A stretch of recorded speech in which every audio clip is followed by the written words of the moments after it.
Hi again, here's another energy equation problem. This is actually one that I meant to do with the engineers that I accidentally skipped over.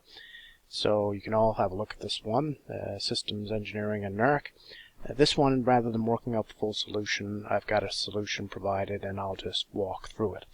You can see this was originally an imperial problem, but you've been tortured enough with it, so I converted all the numbers to metric.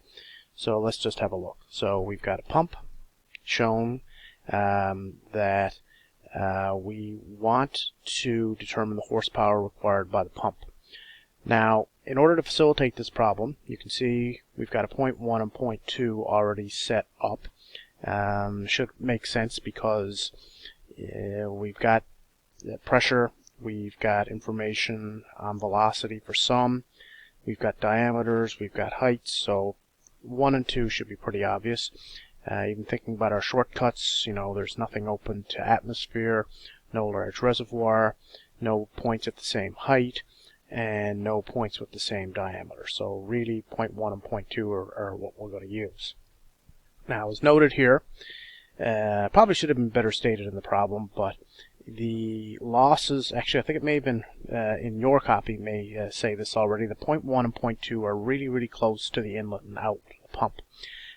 Because of that, very short pump length, or very short pipe length, there will be no friction really to speak of, and the minor losses would really be a function of the pump efficiency rather than a separate calculation. So what we can say is that because 0.1 is really close to the pump inlet, 0.2 is really close to the pump outlet, that the HL pretty much zero.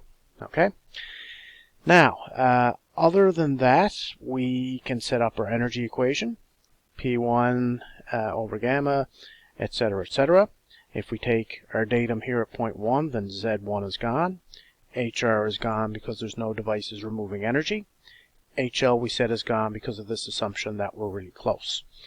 P2 is given. V2 is not given, but you can see up here that we can calculate it because we've got both diameters and we've got the velocity at 0.2. Oh, excuse me, I've got that backwards. V2 we have, V1 we can calculate from the continuity equation. A1 V1 is equal to A2 V2. Sorry about that. So, everything is there for us to calculate HA, so pretty straightforward from here on in. We plug in the pressures, divide by gamma, our velocities, divide by 2g, and we get our height as well, and that'll give us HA. And then we use our good old power is equal to HA gamma Q, where HA is calculated above 18.8, gamma is 9810, we assume 4 degrees Celsius value is good because there's no other temperature given, and our Q is calculated above since we've got the diameter at 0.2 and the velocity at 0.2. Could have done the same thing at point A because we calculated V1 and we've got the diameter as well, but those were given values, so probably better to use 0.2.